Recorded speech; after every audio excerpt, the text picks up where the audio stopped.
Bago tayo mag-umpisa sa ating istorya, i-comment mo naman kung taga saan ka at anong oras ka nanonood ngayon.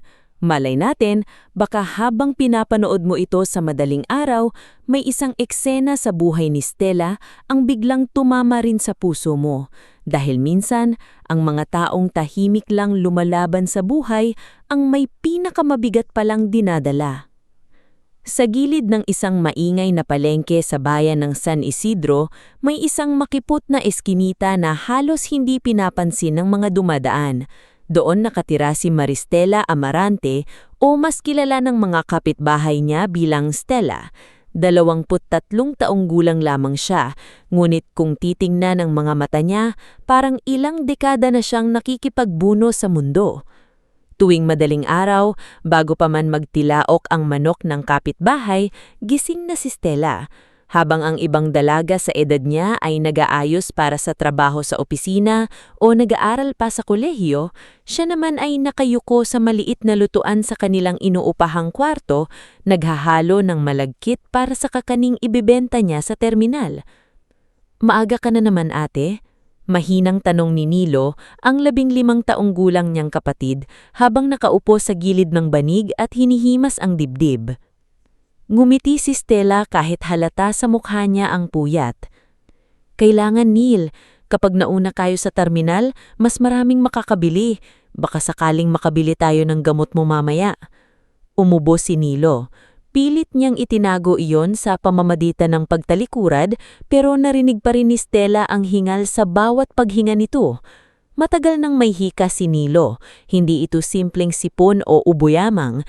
Kapag inatake siya, parang may invisible na kamay na pumipiga sa dibdib niya. At iyon ang pinakakinatatakutan ni Stella, ang magising isang gabi na hindi na makahinga ang kapatid niya. Wala na silang ama. Si Mang Severino Amarante, dating karpintero, ay namatay sa sakit sa baga 3 taon na ang nakalipas. Ang nanay naman nilang si Corazon ay umalis noong bata pa si Nilo. May mga nagsasabing sumama ito sa ibang lalaki sa Maynila, may nagsasabing nagtrabaho lang at hindi na nakabalik, pero para kay Stella, pareho lang ang sakit ng dalawang posibilidad, dahil kahit anong dahilan, iniwan sila nito. Kaya mula 16 na taong gulang, natuto na si Stella na tumayo bilang ate, ina at ama sa iisang katawan. Matapos mailagay sa bilaw ang mga puto, kutsinta at suman, isinukbit ni Stella ang lumang bag at isinara ang pinto nung maliit nilang kwarto. Ngulit bago pa siya tuluyang makalabas, sumulpot sa tapat nila si Aling Priscilla Dacumos, ang landlady nilang mahilig magpahiya ng nangungupahan. "Oh, Stella," malamig na bungad nito habang nakapamewang. 2 buwan na kayong atrasado. Akala mo ba dahil nakakaawa yang kapatid mo libre na kayo rito?"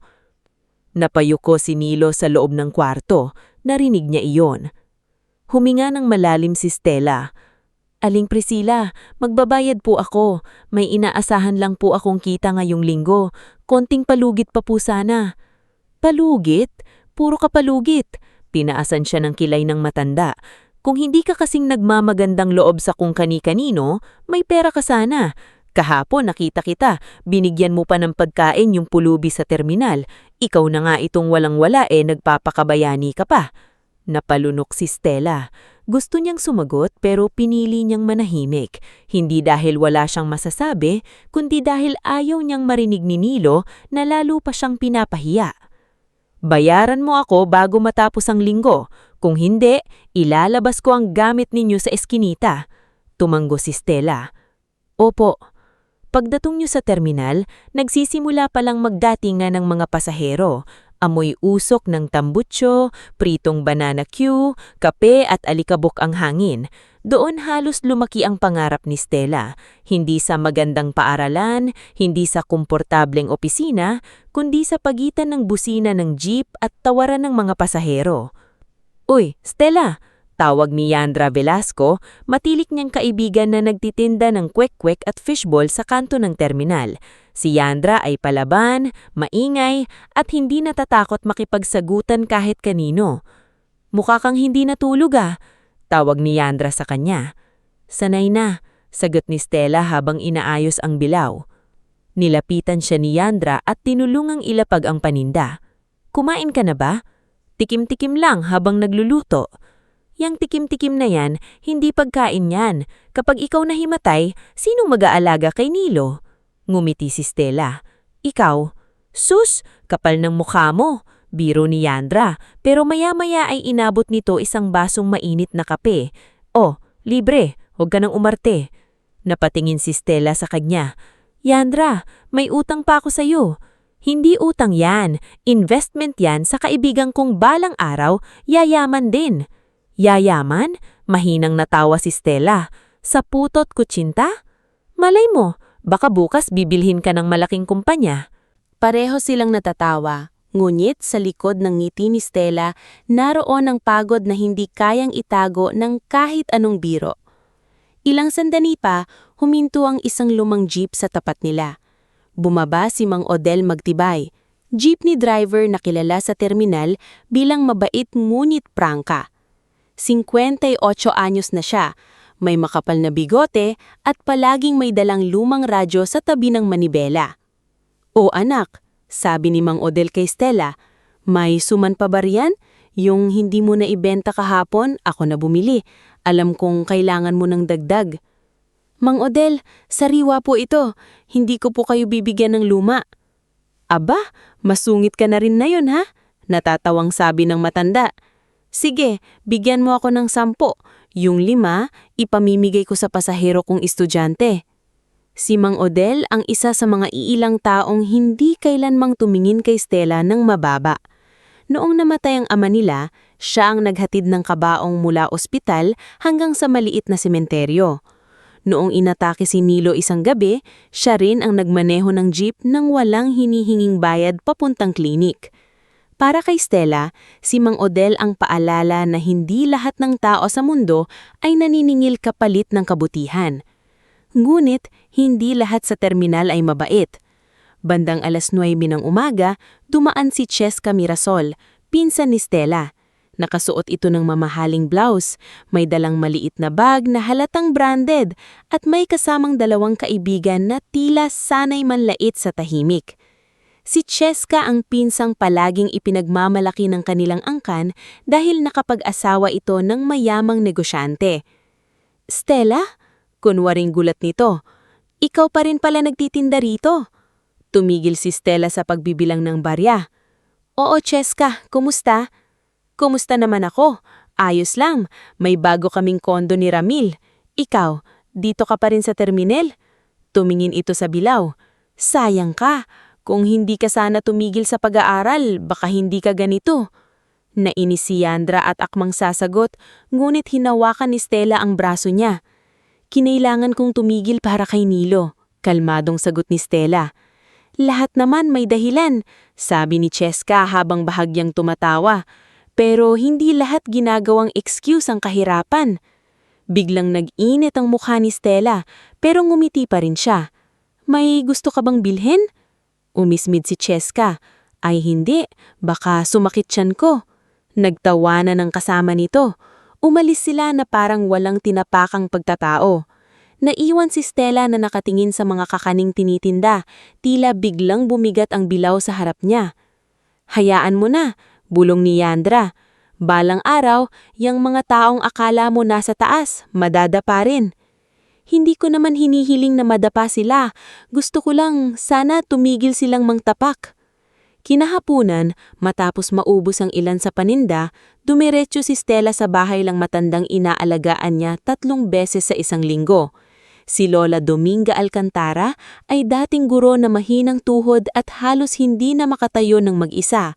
Mabait ito kay Stella, ngunit ang apo nitong si Darwin Laksamana ay kabaligtaran, mayabang, tamad at palaging may bisyo.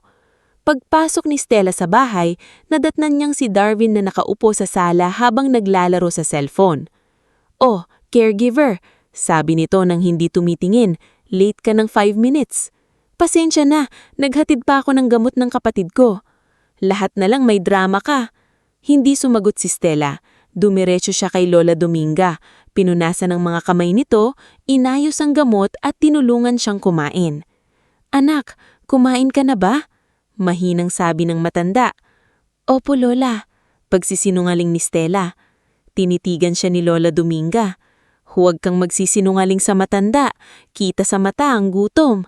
Ngumiti si Stella, ngunit bago pa siya makasagot, biglang pumasok ang anak ni Lola Dominga na si Ma'am Vilma Laksamana. Napuputla ito habang hawak ang isang maliit na kahon ng alaas. Nasaan ang singsing ni Mama? Matigas nitong tanong. Napalingon si Stella. Singsing po? Oo, yung antigong singsing niya. Nasa drawer ito kanina. Ikaw lang ang pumasok sa kwarto niya. Nanlamig ang buong katawan ni Stella. Ma'am, wala po akong kinuha. Tumayo si Darwin sa sopa. Ayan na nga ba sabi ko, minsan talaga yung sobrang bait, pakitang tao lang. Napalingon si Stella kay Darwin. May kakaiba sa ngiti ni Darwin. Parang alam nito ang nangyari, pero piniling manahimik. Darwin, mahinang sabi ni Lola Dominga, huwag kang basta magsalita. Lola, obvious naman siya ang mahirap, siya ang may kailangan ng pera. Parang sinaksak sa dibdib ni Stella sa sinabi nito. Ma'am Vilma, pwede niyo pong halugurin ng bag ko. Kahit katawan ko po, wala po akong kinuha. Ngunit buo na ang pagdududa sa mukha ni Ma'am Vilma. Hindi na niya gustong marinig ang paliwanag. Para sa kanya, mas madaling sisihin ang mahirap kaysa pagdudahan ng sariling anak. Hindi na kailangan. Malimig niyang sabi, umalis ka na Stella, huwag ka nang babalik. Ma'am, kailangan ko po ang trabahong ito. May sakit po ang kapatid ko. Dapat inisip mo yan bago ka nagnakaw. Napaluha si Stella. Hindi po ako magnanakaw. Ngunit walang naniwala sa kanya maliban kay Lola Dominga na pilit umabot sa kamay niya habang nanginginig. Stella, bulong ng matanda. Alam kong hindi ikaw. Ngunit huli na. Inakay palabas si Stella na parang kriminal. Sa labas ng malaking bahay, humawak siya sa gate at saglit na yumuko. Hindi siya umiyak ng malakas, hindi siya sumigaw, ngunit sa katahimikan niya, naroon ang bigat ng isang taong paulit-ulit na inaapi ng buhay kahit wala naman siyang ibang ginawa, kundi lumaban ng marangal. Pag-uwi niya sa iskinita, naabutan niyang nakaupo si Nilo sa pintuan. Hinihintay siya. Ate, may gamot na ba? Tanong nito. Natigilan si Stella. Hinawakan niya ang bulsa niya. Ang perang inaasahan niya mula sa caregiving ay wala na. Ang trabahong inaasahan niyang magpapatawid sa kanila sa linggong iyon ay bigla na lang nawala. Lumuhod siya sa harap ni Nilo at inayos ang buhok nito. Wala muna, Nil, mahinang sabi niya. Pero gagawan ko ng paraan. Tinitigan siya ng kapatid niya. Tinanggal ka nila? Hindi agad nakasagot si Stella. Ate, sabi ni Nilo nanginginig ang luha, pagod ka na ba sa akin? Napailing siya agad at niyakap ang kapatid. Huwag mong sasabihin yan. Ikaw ang dahilan kung bakit hindi ako sumusuko. Sa gabing iyon, habang mahinang umuulan sa bubong nilang yero, umupo si Stella sa tabi ng bintana. Hawak niya ang lumang panyo ng ama, ang tanging alaala na dala niya tuwing pakiramdam niya ay wala na siyang kakampi. Hindi niya alam na ang gabing iyon ang huling gabi ng dati niyang buhay. Hindi niya alam na kinabukasan sa isang kalsadang madalas niyang daanan, may isang matandang lalaking halos wala nang makapitan ang magiging simula ng pinakamalaking pagbabago sa kapalaran niya. Ngunit bago dumating ang himalang iyon, kailangang patunayan muna ng mundo kung hanggang saan kayang magmahal ng isang dalagang wala ng ibang yaman kundi kabutihan. Bago tayo magpatuloy sa ating istorya, i-comment mo naman kung taga saan ka at anong oras ka nanonood ngayon. Baka katulad ni Stella, nanonood ka rin habang pagod sa trabaho, habang tahimik na lumalaban, o habang umaasa na kahit gaano kabigat ang araw, may darating pa ring liwanag sa buhay mo. Kinabukasan ng umagang iyon, hindi na kailangang gisingin ni Stella ang sarili. Hindi rin siya halos nakatulog. Buong gabi siyang nakaupo sa tabi ng maliit na bintana ng inuupahan nilang kwarto, pinakikinggan ang pagpatak ng ulan sa bubong na yero at ang pira-pirasong paghinga ni Nilo habang natutulog. Ilang beses siyang tumayo para tingnan kung humihinga pa ng maayos ang kapatid. Ilang beses din niyang hinawakan ang bulsa ng lumang palda niya, kahit alam niyang wala namang laman kundi ilang barya at resibo ng mga gamot na hindi niya mabili. Pagsapit ng 5:00 ng umaga, nagluto pa rin siya ng kaunting kakanin. Hindi niya kayang tumigil. Ang mga taong walang ipon ay hindi pwedeng pumihinga ng matagal. Kahit masakit ang katawan, kahit durog ang loob, kailangan pa rin kumilos dahil may tiyan na kailangan punuin at sakit na kailangan gamutin. Ate, mahinang tawag ni Nilo sa banig, huwag ka na munang magtinda. Mukhang may sakit ka. Ngumiti si Stella habang hinahalo ang malagkit. Mas magkakasakit ako kapag wala tayong kakainin. Dahil ba sa nangyari kahapon? Dahil sa singsing? Natigilan si Stella. Ayaw niyang pag-usapan iyon. Ayaw niyang makita ng kapatid niya na nasasaktan siya, hindi lang dahil nawalan siya ng trabaho, kundi dahil tinawag siyang magnanakaw ng mga taong matagal niyang pinaglingkuran ng buong puso. Hindi ko kinuha iyon, mahinang sabi niya. Alam ko, sagot ni Nilo agad. Kahit sabihin ng buong bayan na ikaw, hindi ako maniniwala.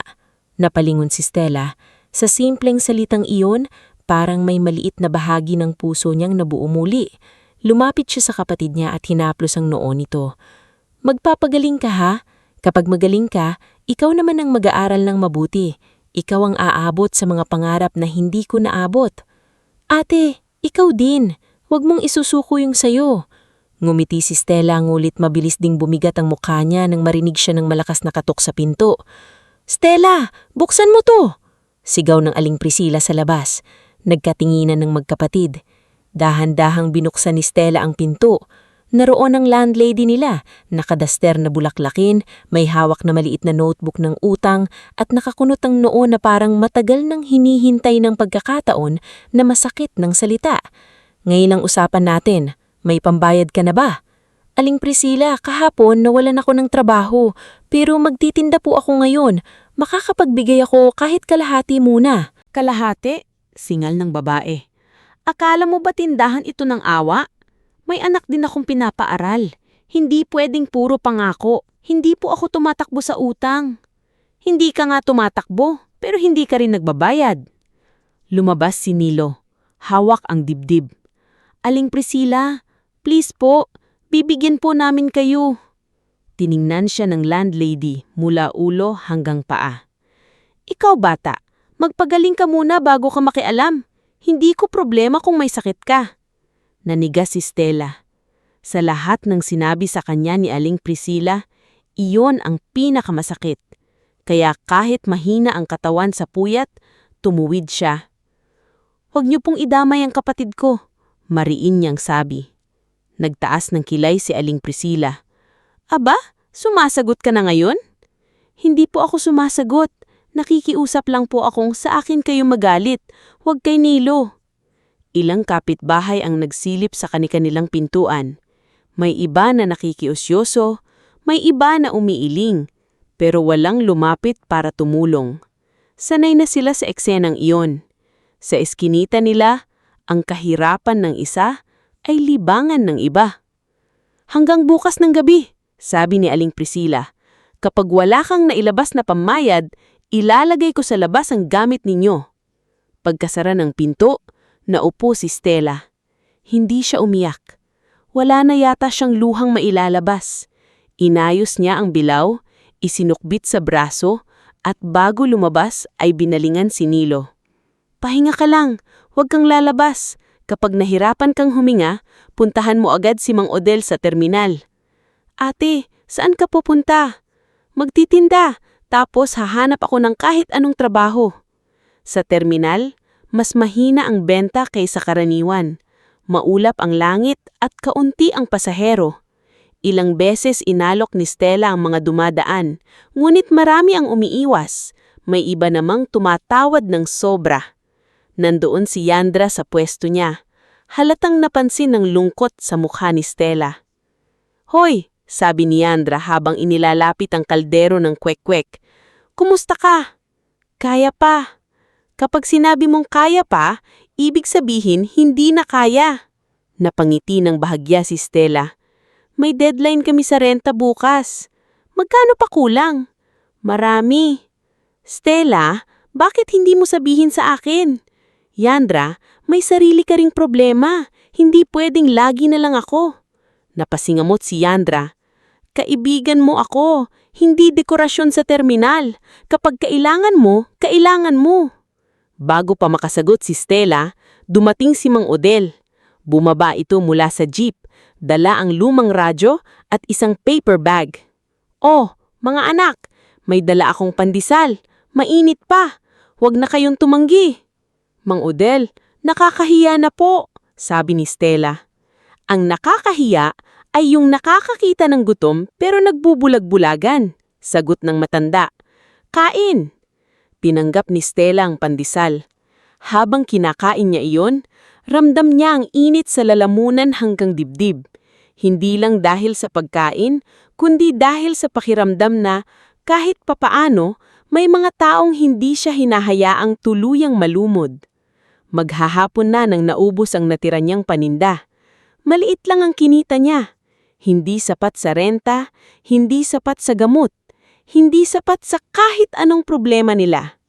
Nagpasyahan niyang dumaan sa maliit na butika malapit sa Lotto Outlet para magtanong kung magkano ang gamot ni Nilo. Baka sakaling bumaba ang presyo, baka sakaling may himalang pwede pa rin niyang abutin kahit barya lang ang hawak niya. Habang naglalakad sa bangketa, napansin ni Stella ang kumpul ng mga tao sa gilid ng kalsada. May ilan na nakatayo lang, may tricycle driver na nakatingin, may dalawang babae na nagbubulungan.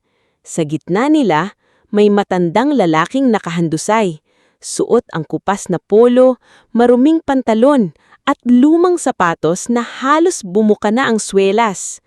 "Ano nangyari?" tanong ng isang tindero. "Ewan, bigla na lang bumagsak," sagot ng isa. "Baka lasing, baka pulube, wag mong hawakan, baka may sakit." Napahinto si Stella. Tiningnan niya ang mukha ng matanda. Maputla ito, pawisan, at may kaunting dugo sa gilid ng noo. Mabagal ang paggalaw ng dibdib nito. Halatang hirap huminga. "Tumawag na po ba kayo ng tulong?" Walang sumagot agad. "Miss, wag mo nang galawin. Baka ikaw pa mapasama," sabi ng isang lalaki.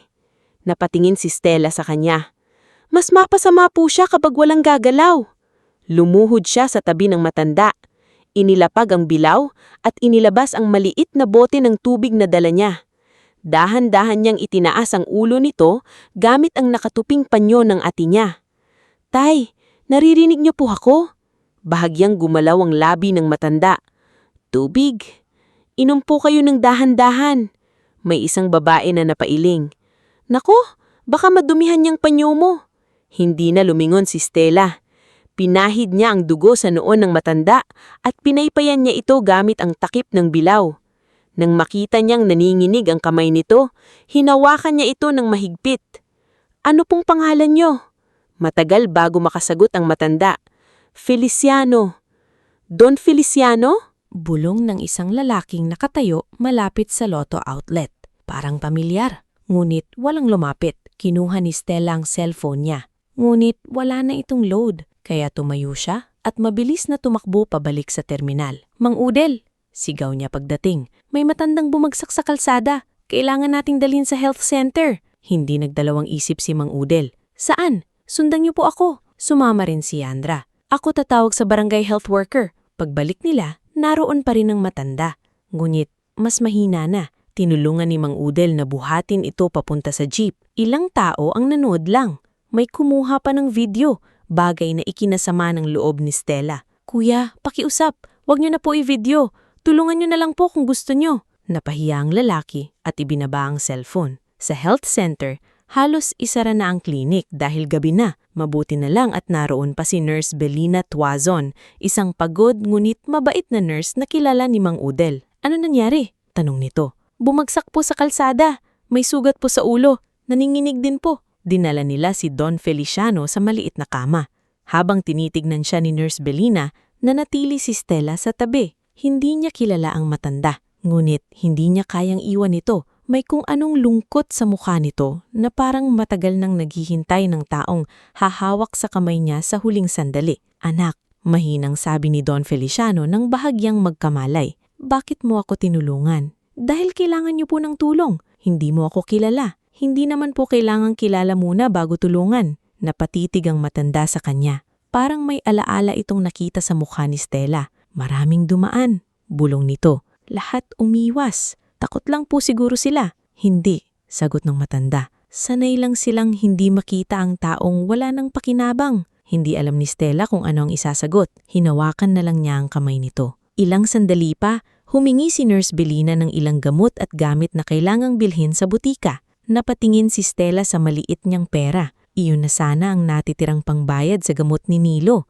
Iyon na sana ang pangdagdag sa renta. Ngunit tinignan niya si Don Feliciano, ang matandang nag-iisa sa kama, at naalala niyang ama niyang minsan ding nangailangan ng tulong habang sila ay kapos. Lumabas siya at bumili ng kailangang gamot. Nang bumalik siya, halos wala nang natira sa bulsa niya. Stella, bulong ni Yandra, pera mo na yun para kay Nilo. Alam ko, paano kayo? Tumingin si Stella sa matanda. Hindi ko kayang hayaang siyang mamatay na walang tumutulong. Nang gabing iyon, unti-unting ikinuwento ni Don Feliciano ang ilang bahagi ng buhay niya. Hindi buo, hindi malinaw, ngunit sapat para maramdaman ni Stella ang bigat nito. Dati raw siyang may maliit na negosyo ng hardware at lupa sa katabing bayan.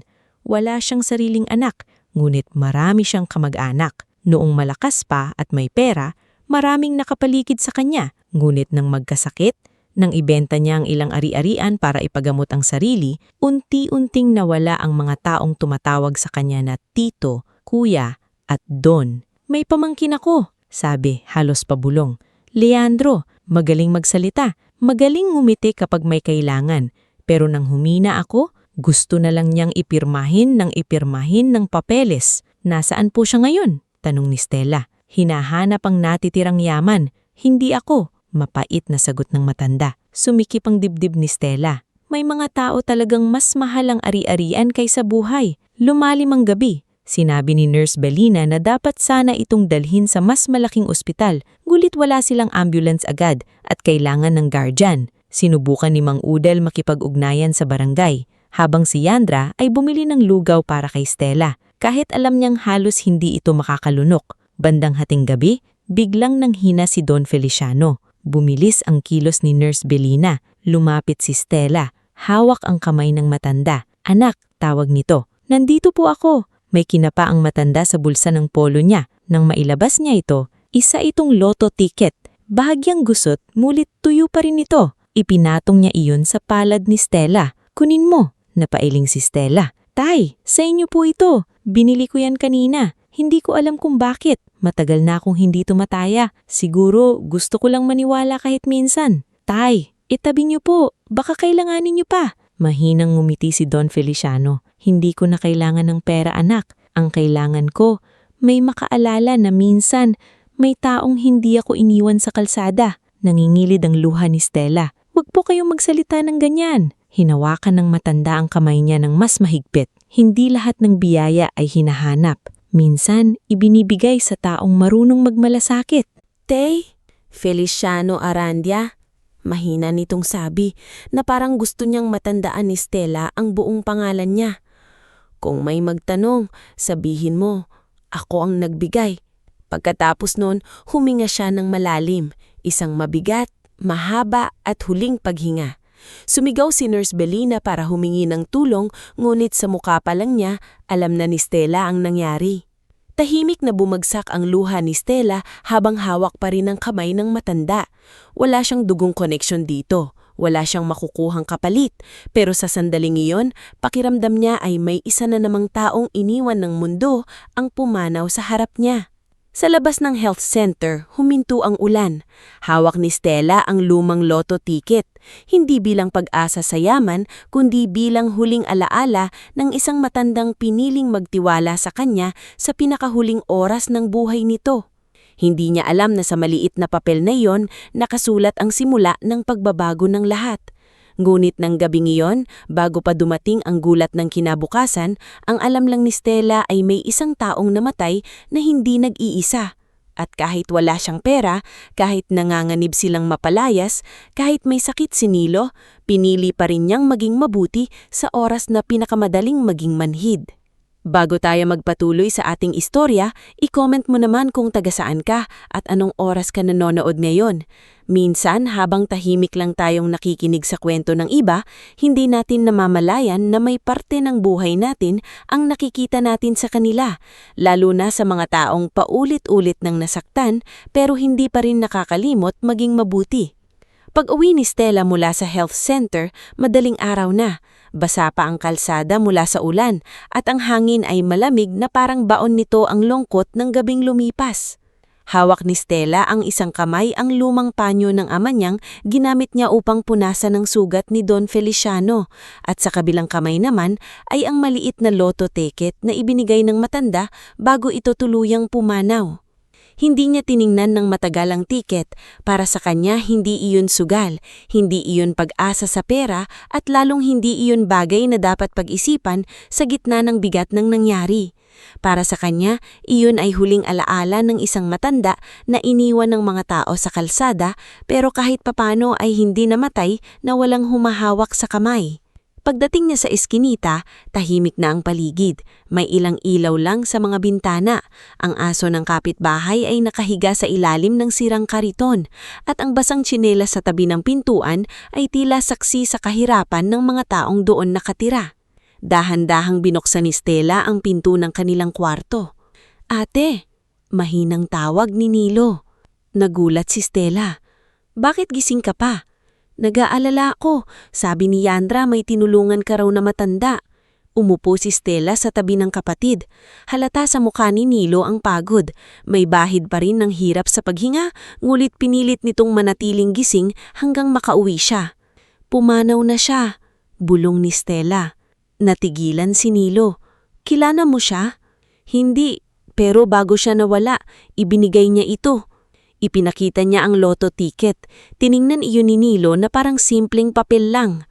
"Lotto?" "Oo, siguro gusto niya lang may maaalala ko sa kanya." "Ate, baka manalo yan." Mahinang biro ni Nilo, ngunit agad ding umubo. Ngumiti si Stella, pero malungkot ang mata. "Huwag na tayong umasa sa ganyan. Ang importante, hindi siya nag-iisa." Inilagay niya ang tiket sa loob ng lumang kahon kung saan nakatago ang ilang importanteng papel nila. Birth certificate ni Nilo, resibo ng ospital, litrato ng ama nila at ilang sulat na hindi na naipadala sa kanilang ina. Pagkatapos ay humiga siya sa tabi ng kapatid kahit alam niyang ilang oras na lang ay kailangan na naman niyang bumangon.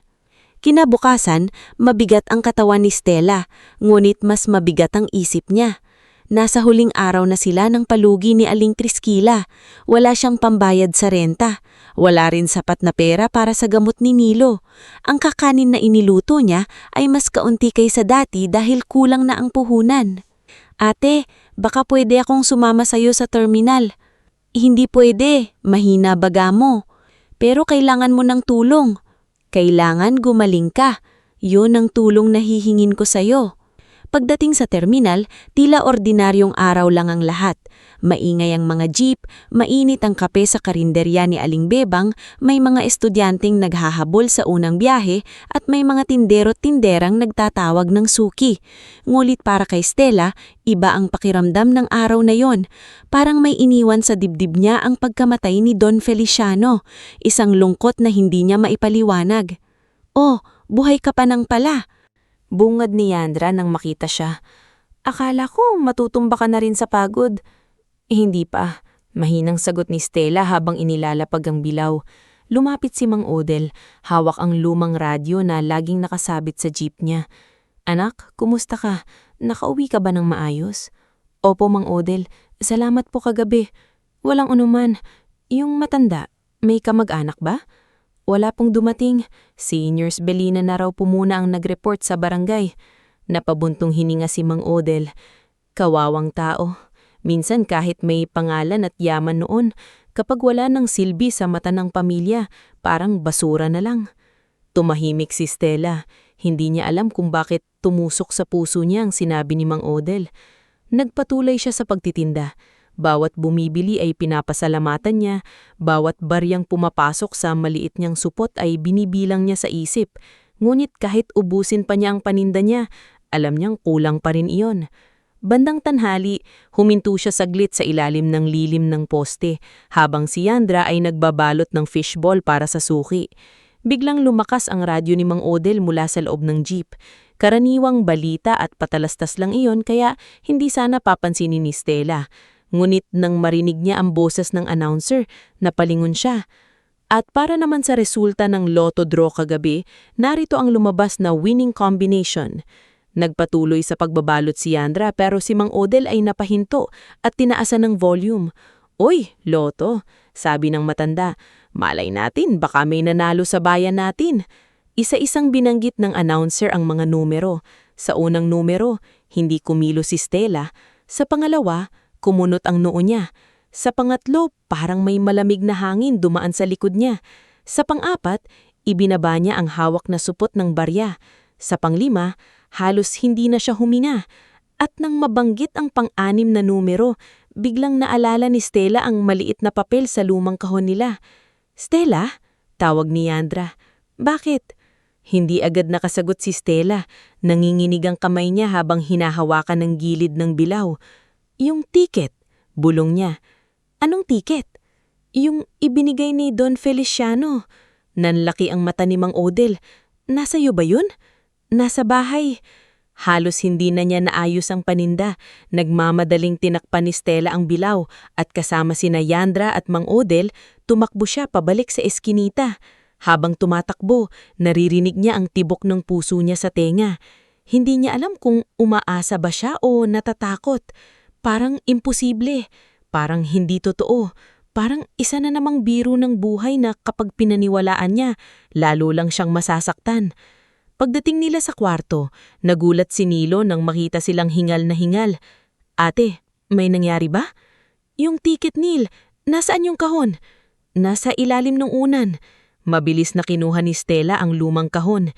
Naninginig ang mga daliri niya habang hinahanap ang tiket sa pagitan ng mga resibo at lumang litrato. Nang makita niya iyon, halos hindi niya kayang hawakan. Ibinigay niya kay Mang Odel. "Kayo na po tumingin, baka mali lang ako nang narinig." Kinuha ni Mang Odel ang tiket, inilapit sa ilaw at dahan-dahang binasa ang mga numero. Sa kabilang kamay niya, hawak ni Yandra ang cellphone at sinesearch ang resulta. Si Nilo naman ay nakaupo, nanlalaki ang mga mata. Isa-isang binanggit ni Mang Odel ang mga numero. Tahimik ang kwarto. Pagkatapos, tumingin siya kay Stella. "Anak, hindi po, di ba? Hindi po tugo?" Hindi agad nakapagsalita si Mang Odel. Si Yandra ang unang napasigaw. "Tugma! Stella, tugma lahat!" Parang humiwalay ang lakas sa tuhod ni Stella. Napaupo siya sa sahig, hawak ang bibig, habang ang luha ay biglang umagos sa pingis niya. "Hindi," paulit-ulit niyang bulong. "Hindi pwede. Baka mali lang. Baka ibang draw." "Hindi mali. Yun yung ticket mo." Napahawak si Nilo sa dibdib, hindi dahil sa hika kundi sa gulat. "Ate, nanalo tayo?" Hindi makasagot si Stella. Ang 100 million ay bilang na hindi niya kayang isipin. Buong buhay niya, ang problema niya ay kung paano pagkakasyahin ang 100 piso sa pagkain, pamasahe at gamot. Ngayon, biglang naihalagang parang pangarap lang sa radyo, parang kwento ng ibang tao, parang bagay na hindi dumarating sa tulad niya. "Kailangan nating pumunta sa Lotto outlet," sabi ni Mang Odel. "Ipacheck natin. Huwag muna tayong magsasabi sa kahit sino." Tumunggo si Yandra. "Oo, Stella, itago mo yan. Huwag mong basta ipakita." Ngunit sa sobrang gulat ni Stella, hindi niya naisip na sa labas pala ng manipis nilang pinto ay naroon na si Aling Priscilla. Kanina pala ito papunta para maningil ng renta at narinig nito ang ilang bahagi ng usapan. Hindi lahat pero sapat para magliyab ang kuryosidad sa mata nito. "Anong nanalo?" biglang tanong ni Aling Priscilla habang bumubukas ang pinto. Nagulat silang lahat. "Wala po." Mabilis na sabi ni Yandra, "Nanalo sa raffle sa palengke." Tiningnan ni Aling Priscilla si Stella.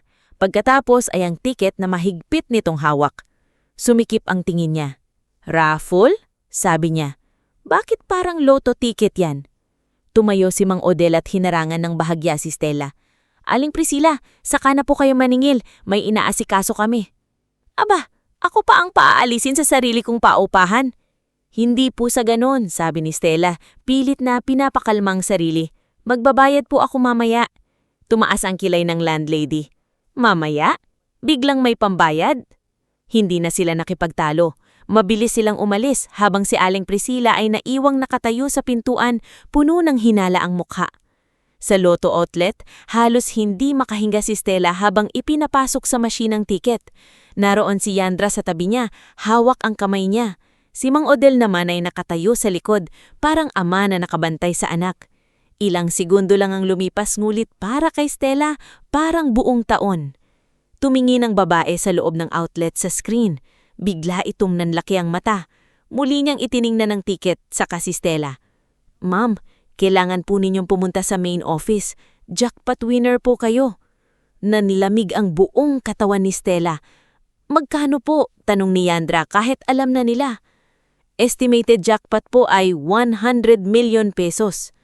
Doon tuluyang napahawak si Stella sa counter. Hindi siya napasigaw, hindi siya tumalon, hindi siya nagtawanan. Sa halip, umiyak siya ng tahimik. Umiiyak siya hindi lang dahil sa tuwa, kundi dahil sa bigat ng lahat ng pinagdaanan niya. Naalala niya ang mga gabing wala silang hapunan ni Nilo, ang mga araw na pinahiya siya ni Aling Priscilla, ang pangmamaliit ni Cheska, ang pagbibintang sa kanya sa singsing, ang bawat ubo ni Nilo sa dilim, at higit sa lahat, ang huling hininga ni Don Feliciano habang ibinibigay sa kanya ang tiket. "Don Feliciano, salamat po." Pagkatapos makonpirma ang panalo, hindi agad nagbago ang buhay ni Stella sa isang iglap. Hindi siya bumili ng mamahaling damit, hindi siya nagpa-picture, hindi siya nagyabang sa terminal. Sa halip, lalo siyang kinabahan. Alam niyang ang pera, kapag nalaman ng maling tao, pwedeng maging panganib.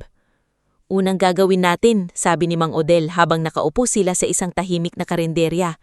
"Hahanap tayo ng abogado. Hindi ka basta-basta kikilos. Pangalawa, dagdag ni Yandra, aalisin natin si Nilo sa kwartong yan. Baka kung sino ang biglang sumugod doon." "Pero hindi ko pa nakukuha ang pera," sabi ni Stella. "Pero may alam na," sagot ni Mang Odel, "at ang chismis mas mabilis pa sa jeep na walang preno." Tama siya. Bago pa lumubog ang araw, kumalat na sa eskinita ang balita.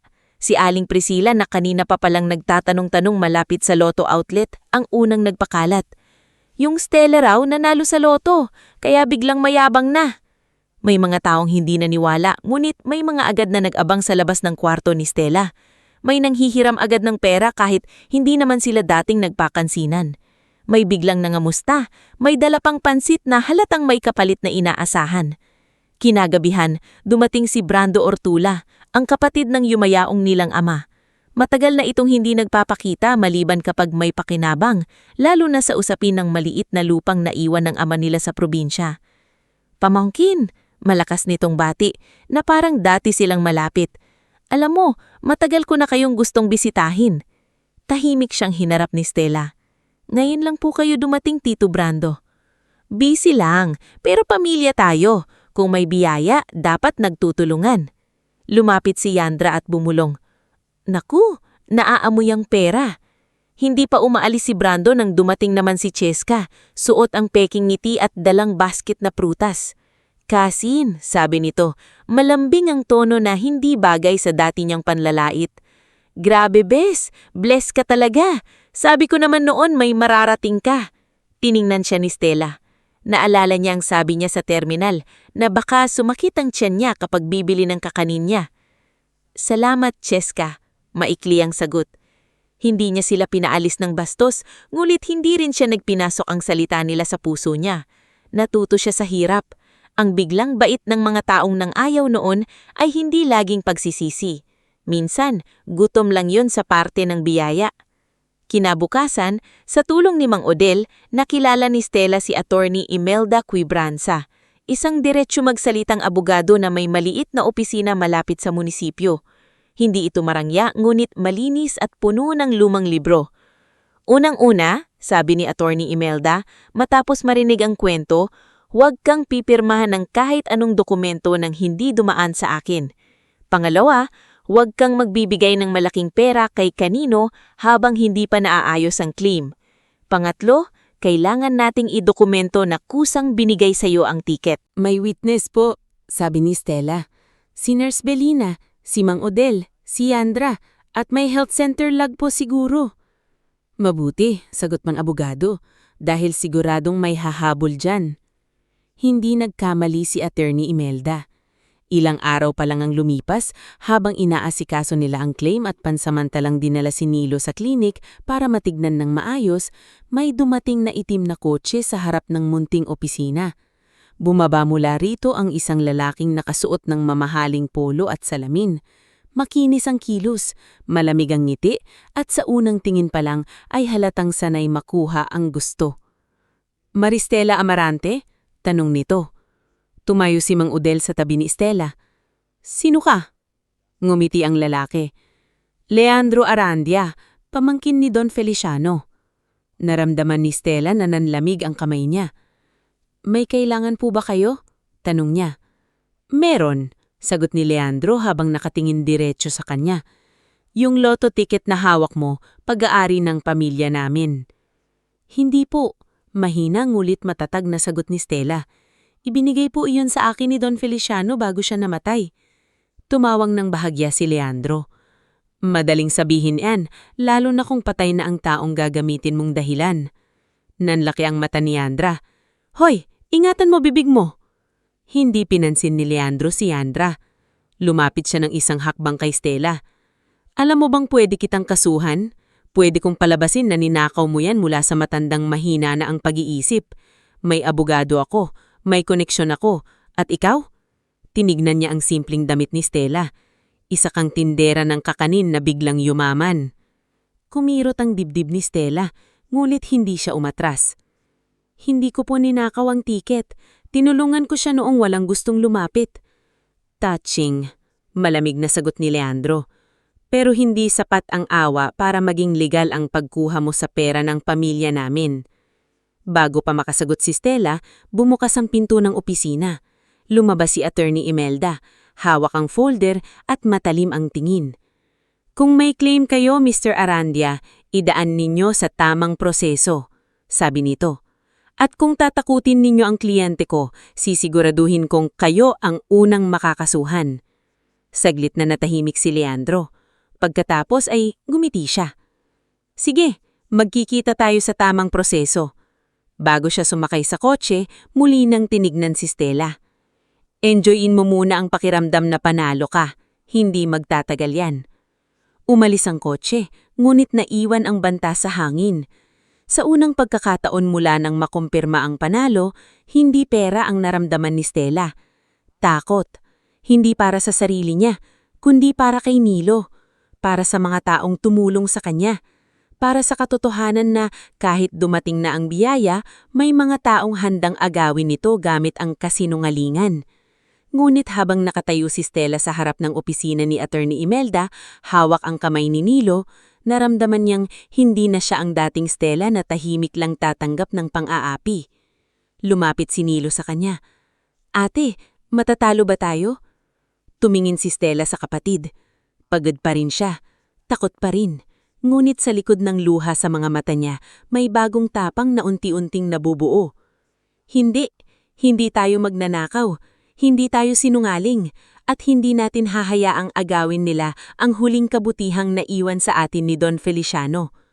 Sa araw na iyon, nagsimula ang bagong yugto ng buhay ni Stella. Hindi na lang ito tungkol sa isang lotto ticket. Hindi na lang ito tungkol sa 100 milyon.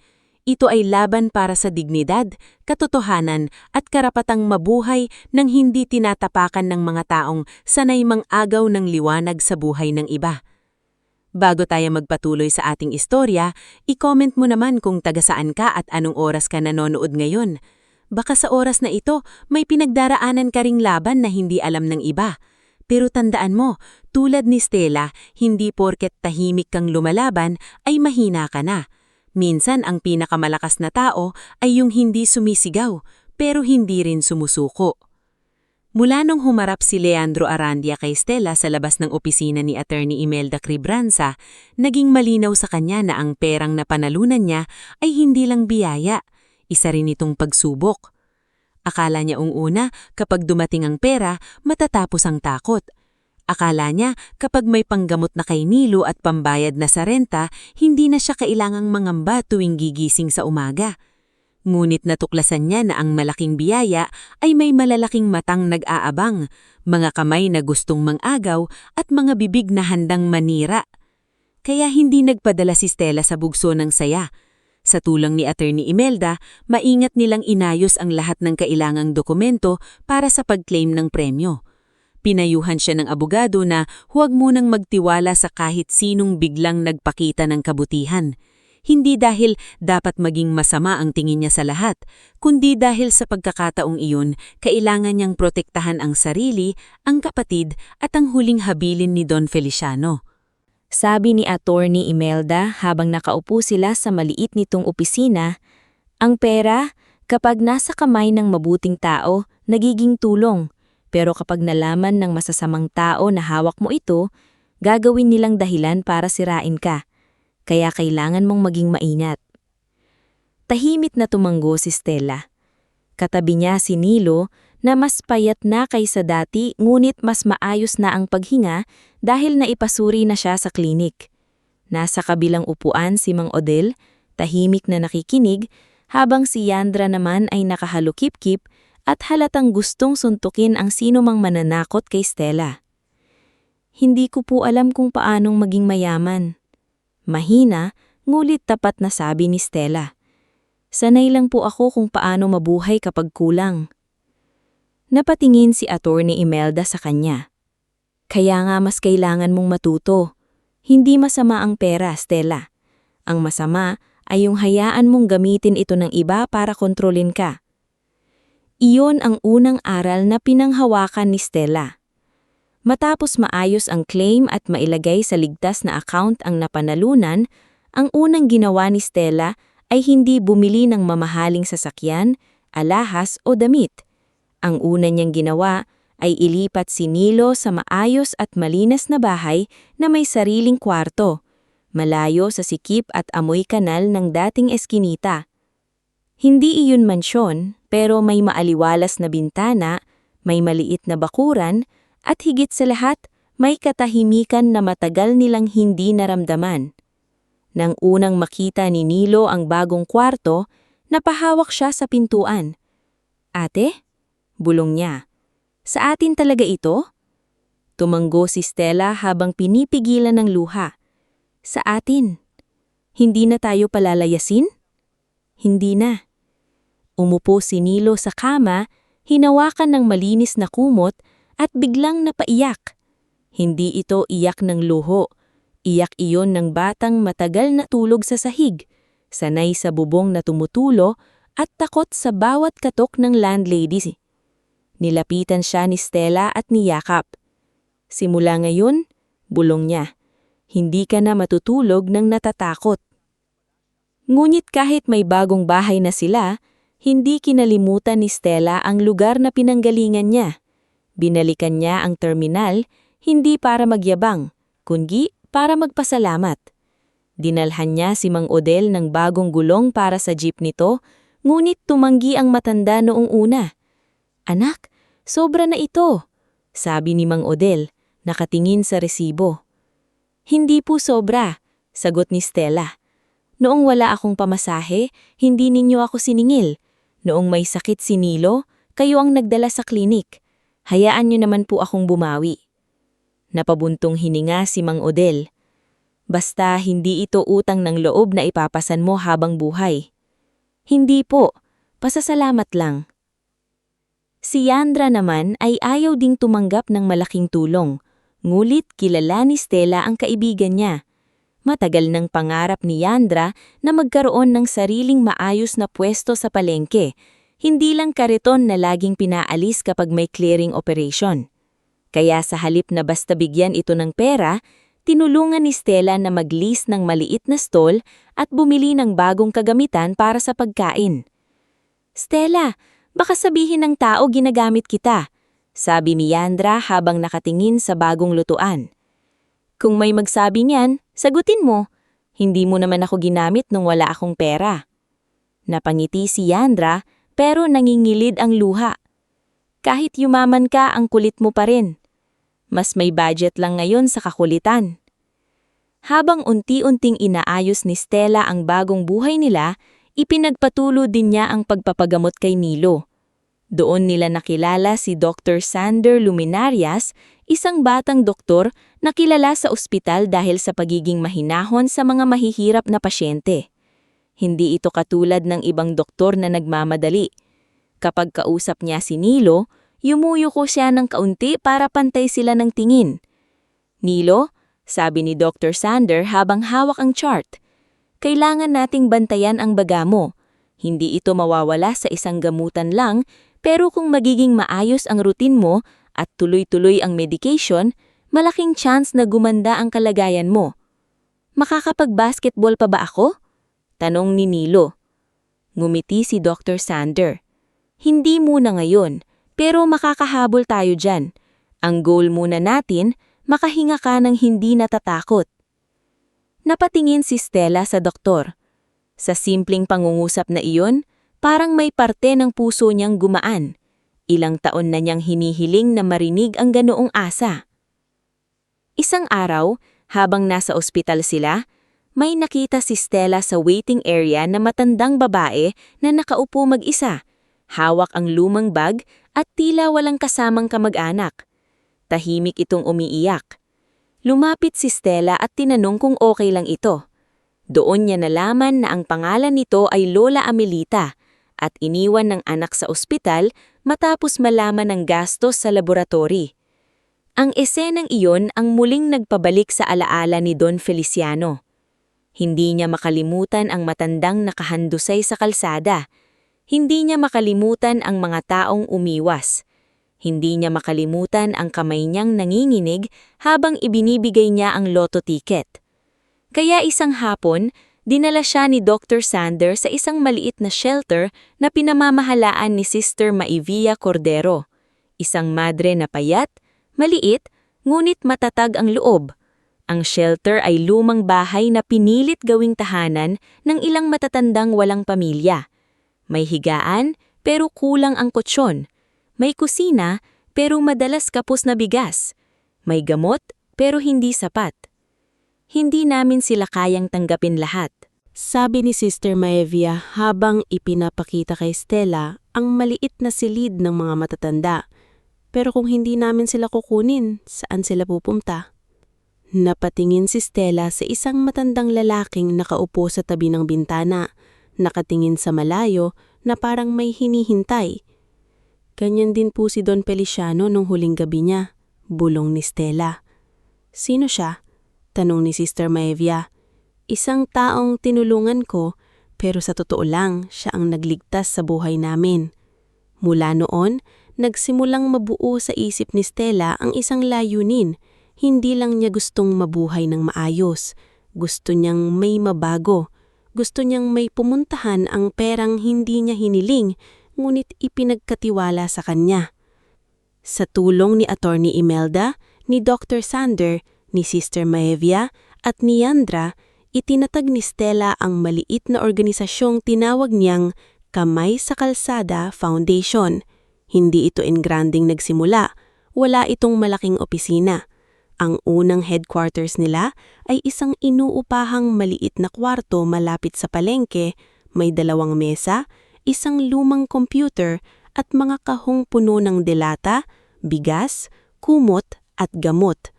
Ang unang proyekto nila ay simpleng feeding at medical check-up para sa mga matatandang natutulog sa terminal, ilalim ng tulay at gilid ng palengke.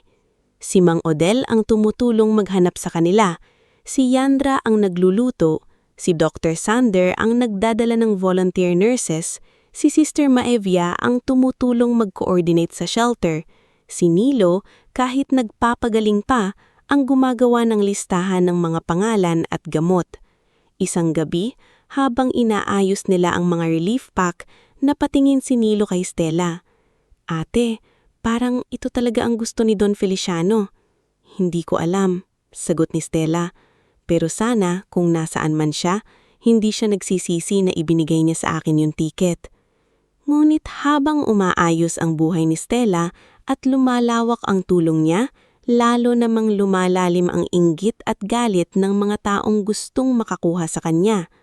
Si Brando Urtula, ang tiyon niyang matagal nang nagbabalak kamkamin ang lupang naiwan ng ama nila sa probinsya, biglang naglabas ng dokumentong nagsasabing Ibinenta raw ni Mang Severino ang lupa sa kanya bago ito namatay. Alam ni Stella na kasinungalingan iyon. Ang lupang iyon ay maliit lang, ngunit iyon ang huling alaala ng ama nila. Hindi dahil mayaman na siya, ay hahayaan niyang burahin ang pangalan ng tatay niya. Pirma raw ito ni Papa? Tanong ni Stella habang hawak ang kopya ng dokumento. Oo, sagot ni Brando, nakangisi. Kaya wala kang karapatan doon. Tinitigan ni Stella ang pirma. Nanginginig ang kamay niya, hindi sa takot, kundi sa galit. Hindi ganyan pumirma si Papa, at nung petsyang nakalagay dito, nasa ospital siya, hindi na siya makatayo. Saglit na nawala ang ngiti ni Brando, ngunit bumalik din agad. Mayaman ka na, Stella, lupa lang yan, ibigay mo na sa amin. Hindi sa halaga ng lupa ang usapan, Tito, sa katotohanan. Samantala, si Cheska naman ay nagsimulang magpakalat ng paninira online. Gumawa ito ng post na tila nagpapanggap na concerned.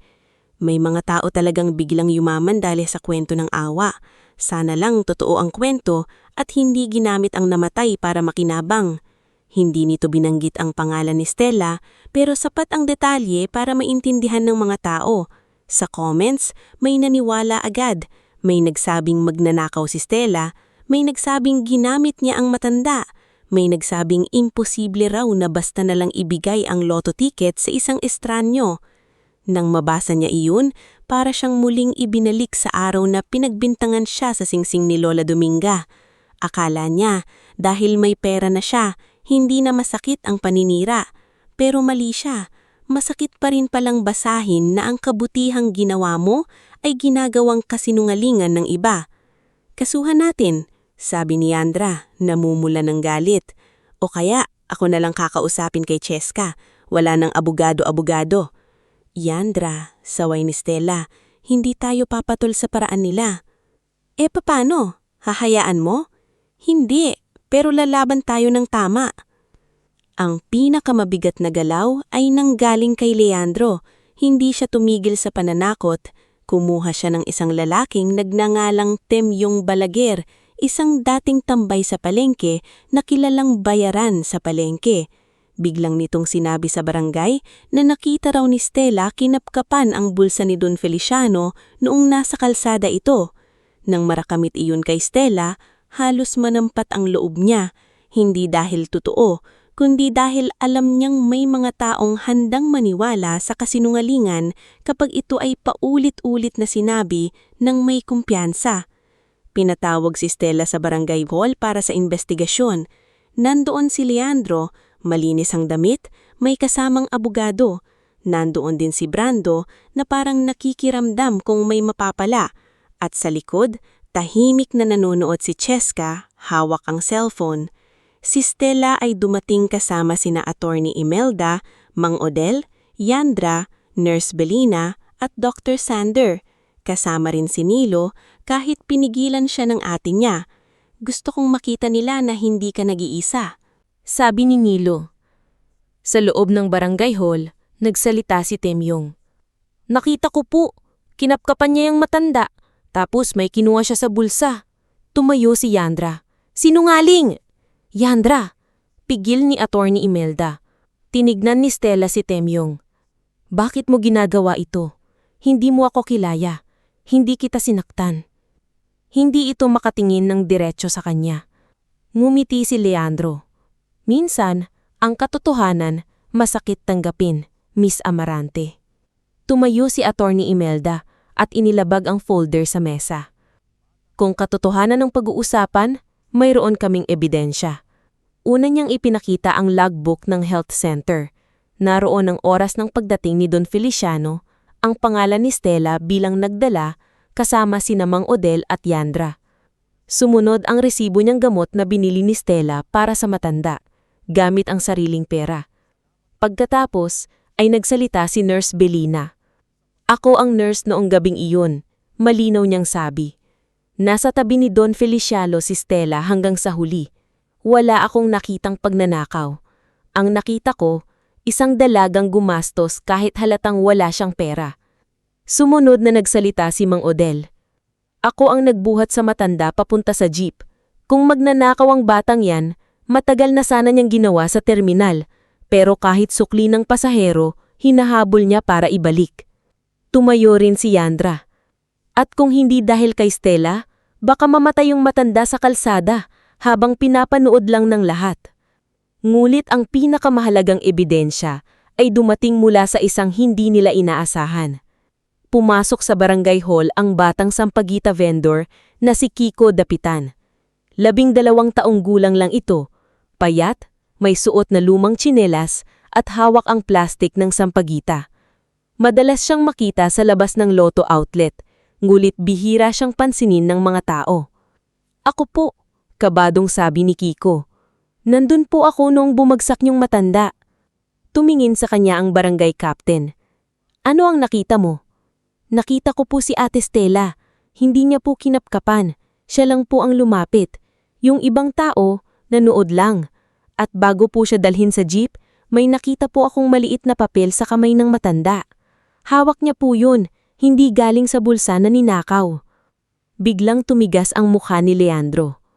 May isa pang ebidensya. Nakuha ni Attorney Imelda ang kopya ng CCTV mula sa butika katabi ng Lotto outlet.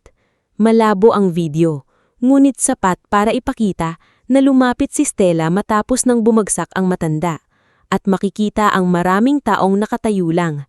Walang eksenang kinapkapan niya ito. Wala ring pagnanakaw. Ang nakikita lamang ay ang pagyuko ni Stella, ang pagbibigay ng tubig at ang pagtawag niya ng tulong. Tahimik ang buong barangay hall matapos ipakita iyon. Napatingin si Stella kay Leandro. Sa unang pagkakataon, ang lalaking malamig na ngumiti ay hindi makapagsalita agad. "Mr. Arandia," sabi ni Attorney Imelda, "kung ipagpapatuloy ninyo ang kasong ito gamit ang peking testigo, kami naman ang magsasampa ng kaso laban sa inyo." Namula ang mukha ni Temyong. Bigla itong napayuko. "Pinabayaran lang po ako," mahinang sabi. Nagkagulo ang bulong-bulungan. "Sino?" tanong ng barangay captain. Hindi sumagot si Temyong, ngunit sapat na ang takot sa mukha niya. Alam ng lahat kung kanino papunta ang tinutungkoy niya. Sa labas ng barangay hall matapos ang imbestigasyon, lumapit si Stella kay Kiko. Yumuko siya para pantay sila ng tingin. "Salamat," sabi niya. "Malaking tulong ang sinabi mo." Napakamot sa ulo si Kiko. "Totoo lang naman po yun, ate. Kayo lang po yung lumapit sa kanya noon." Hinawakan ni Stella ang balikat ng bata. Sa mukha ni Kiko, nakita niya ang sarili niya noon. Isang batang sanay hindi mapansin, pero marunong pa rin kumampi sa tama. Kinagabihan, umuwi si Stella sa bahay nila na pagod, ngunit hindi talo. Nakaupo siya sa maliit na bakuran habang tulog na si Nilo. Dumating si Mang Odel at nag-abot ng mainit na kape. "Anak," sabi ng matanda, "malayo na ang narating mo." Tiningin si Stella sa langit. "Pero ang dami pa pong laban." "Oo, pero ngayon, hindi ka na lumalaban para lang mabuhay. Lumalaban ka na para may mabuhay ding iba." Tahimik na tumulo ang luha ni Stella. Hindi iyon luha ng pagkatalo. Luha iyon ng isang taong unti-unting nauunawaan na ang buhay niya, kahit minsang durog na durog, ay pwede palang maging daan para buuin ang buhay ng iba. At sa gabing iyon, sa gitna ng mga kasong paparating, paninirang hindi pa tapos, at mga taong ayaw siyang tigilan, mas lalo niyang pinangako sa sarili na ang perang iniwan ng kapalaran sa kanya sa pamamagitan ni Don Feliciano Arandia ay hindi mauuwi sa luho o paghihigante. Gagamitin niya iyon para magtayo ng tahanan para sa mga iniiwan. Gagamitin niya iyon para ipakita sa mga sakim na may mga biyayang hindi kayang agawin ng kasinungalingan. At higit sa lahat, gagamitin niya iyon para patunayan na ang kabutihan, kahit ilang beses tapakan, ay kaya pa ring tumayo ng mas matatag kaysa dati. Bago tayo magpatuloy sa huling bahagi ng ating istorya, i-comment mo naman kung taga saan ka at anong oras ka nanonood ngayon. At habang pinakikinggan mo ang pagtatapos ng kwento ni Stella, sana maalala natin na hindi lahat ng nananalo ay yung may hawak na pera. Minsan ang tunay na panalo ay yung taong hindi nawala ang kabutihan kahit ilang beses siyang dinurog ng mundo. Lumipas ang 2 taon mula nang mapatunayan sa barangay hall na hindi ninakaw ni Stella ang lotto ticket na ibinigay sa kanya ni Don Feliciano Arandia. 2 taon mula nang una niyang maramdaman ang takot na kasama pala ng malaking biyaya. 2 taon mula nang harapin niya sina Leandro, Brando, Cheska at lahat ng taong nag-isip na dahil minsan siyang mahirap, madali siyang takutin, yurakan at palabasing sinungaling. Ngulit sa loob ng 2 taong iyon, hindi ginamit ni Stella ang pera para takasan ang pinanggalingan niya. Hindi siya nawala sa bayan ng San Isidro. Hindi siya nagpatayo ng bahay na mataas ang pader para lamang hindi na makita ang mga taong minsan ay tumingin sa kanya ng mababa. Bagkus, unti-unti niyang inayos ang buhay niya habang dahan-dahan ding inaabot ang buhay ng iba. Ang bahay nilang dating pangarap lang ni Nilo ay naging tunay na tahanan. Hindi man mansyon, malinis ito, maaliwalas at puno ng halaman sa maliit na bakuran. Sa umaga, naririnig na sa loob ang tunog ng takure, hindi ang sigaw ni Aling Priscilla. Sa gabi, nakakatulog na si Nilo nang hindi iniisip kung may katok sa pinto na magpapalayas sa kanila. Ang dating batang halos hindi makahinga sa sikip ng eskinita ay unti-unti nang lumakas dahil sa maayos na gamutan, regular na check-up kay Dr. Sander Luminarias at disiplinang pinilit niyang sundin kahit mahirap. "Ate," sabi ni Nilo isang umaga habang nakasuot ng uniforme sa senior high, "alam mo ba, sinabi ni Doc Sander na pwede na raw akong mag-light exercise. Hindi pa basketball pero jogging daw pwede." Napalingon si Stella mula sa kusina. May hawak siyang tasa ng kape at nakangiti siyang parang iyon na ang pinakamagandang balita sa mundo. "Talaga?" "Oo, pero wag ka rang magpanik kapag pinagpapawisan ako." Tumawa si Stella. "Hindi ako magpapanik. Susundan lang kita, dala ang inhaler, tubig, towel at buong emergency bag." "Ate naman," reklamo ni Nilo pero tumatawalin. "Para akong pasyente na may bodyguard." "Hindi bodyguard, ate guard." Sa mga simpleng biro nilang iyon, makikita kung gaano kalayo na ang narating nila mula sa gabing umiiyak si Nilo dahil akala niya ay pagod na siya sa kanya. Ngayon, hindi natakot si Nilo na maging pabigat. Unti-unti na siyang natutunang mangarap para sa sarili. Sa tulong ni Stella, kumuha siya ng kursong may kaugnayan sa respiratory therapy sa kolehiyo. Dahil sabi niya, gusto niyang tumulong sa mga batang katulad niyang minsang nahirapang huminga. Samantala, lumalago ang Kamay sa Kalsada Foundation.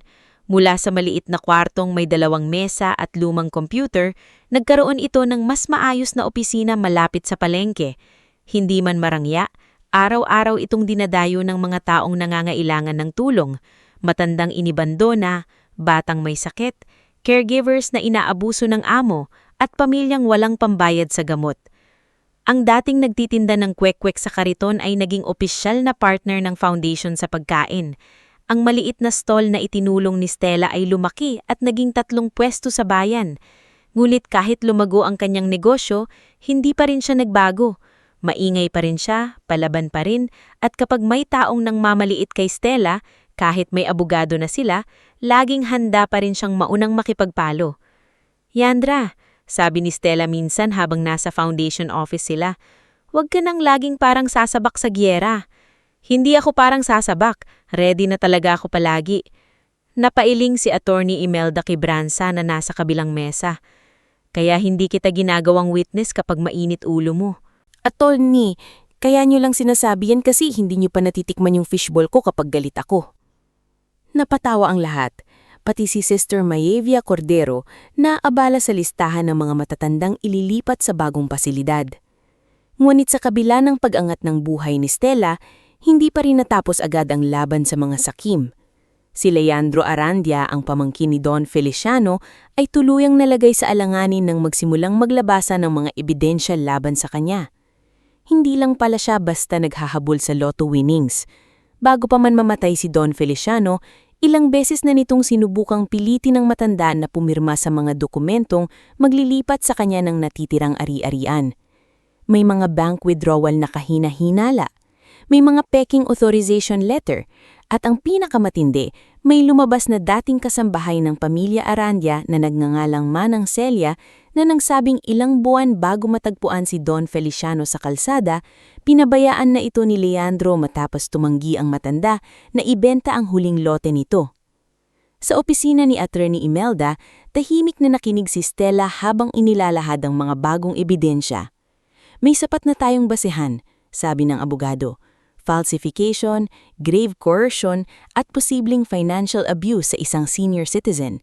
Hindi lang ito tungkol sa paninirang ginawa niya sa iyo, Stella. Tungkol din ito sa ginawa niya kay Don Feliciano noong nabubuhay pa ito. Napakuyom ang kamay ni Stella. Kung hindi ko po siya nakita sa kalsada noon, baka walang nakarinig sa huling bahagi ng buhay niya, sagot ni Attorney Imelda. Doon naramdaman ni Stella na ang laban ay hindi na lamang para linisin ang pangalan niya.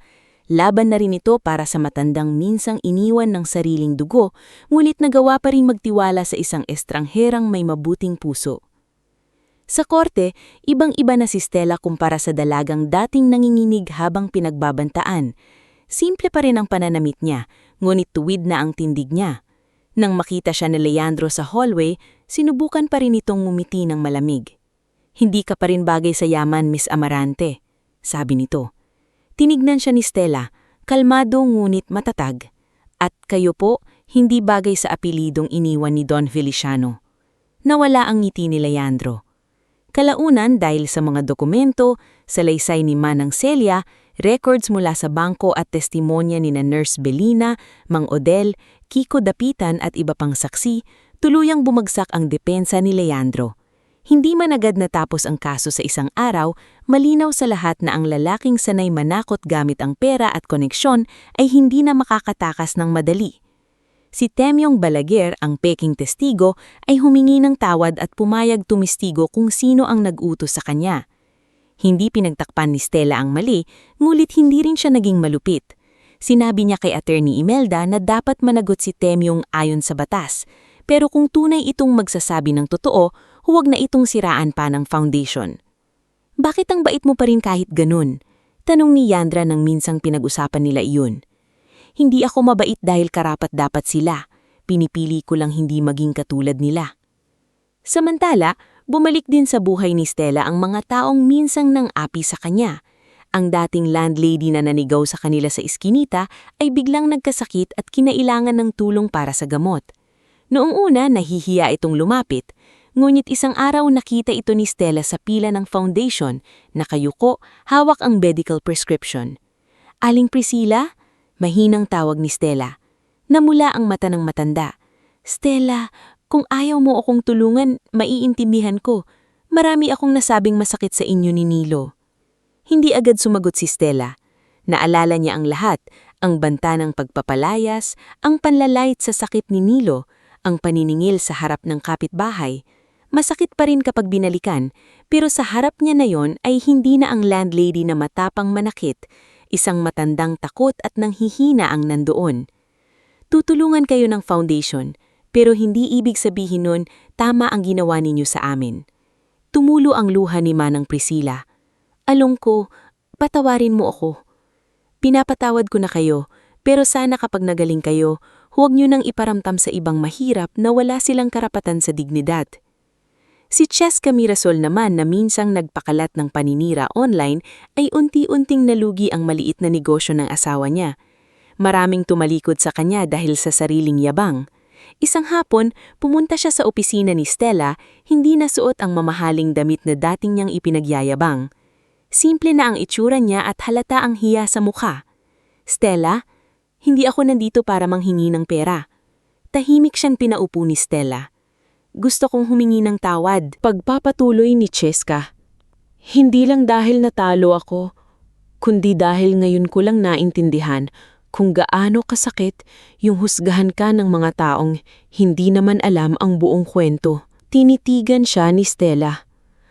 "Alam mo ba kung ilang gabi akong hindi nakatulog dahil sa mga post mo?" Napaiyak si Cheska.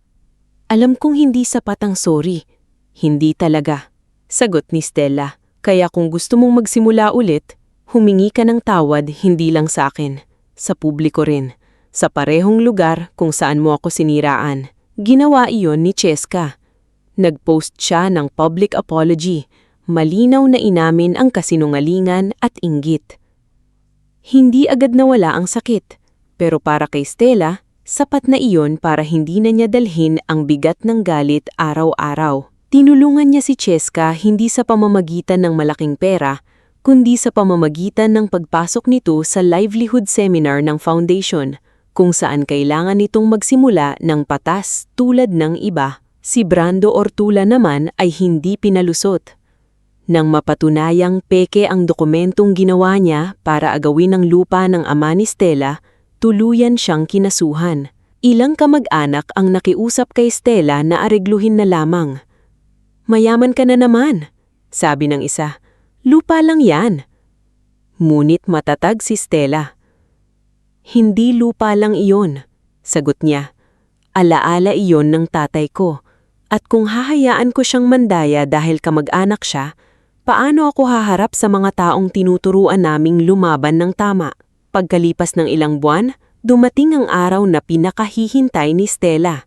Ang pagbubukas ng Don Feliciano Arandia Home for the Elderly. Hindi ito ospital.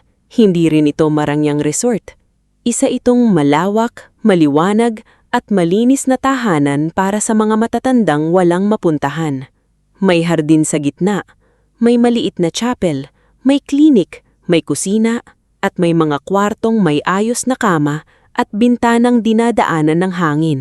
Sa araw ng pagbubukas, naroon sina Mang Odel, Yandra, Nilo, Dr. Sander, Sister Maevia, Attorney Imelda, Nurse Belina, Kiko Dapitan at maraming taong minsang naging bahagi ng laban ni Stella. Si Mang Odel, na ngayoy hindi na araw-araw namamasada dahil tinulungan siyang magkaroon ng maliit na sari-sari store at pension support, ay nakaupo sa unahan, pinupunasan ng luha gamit ang panyo. "Umiiyak ka, Mang Odel?" Biro ni Yandra. "Hindi," sagot nito. "Napulbusan lang ang mata ko." "Wala namang pulbus dito." "E di alikabok ng emosyon." Natawa ang mga nasa paligid. Si Kiko, ang batang sampagita vendor na tumestigo noon, ay mas maayos na ang damit at pumapasok na sa paaralan sa tulong ng foundation. Lumapit siya kay Stella habang hawak ang isang maliit na garland ng sampagita. "Ate Stella," sabi niya, "para po kay Don Feliciano."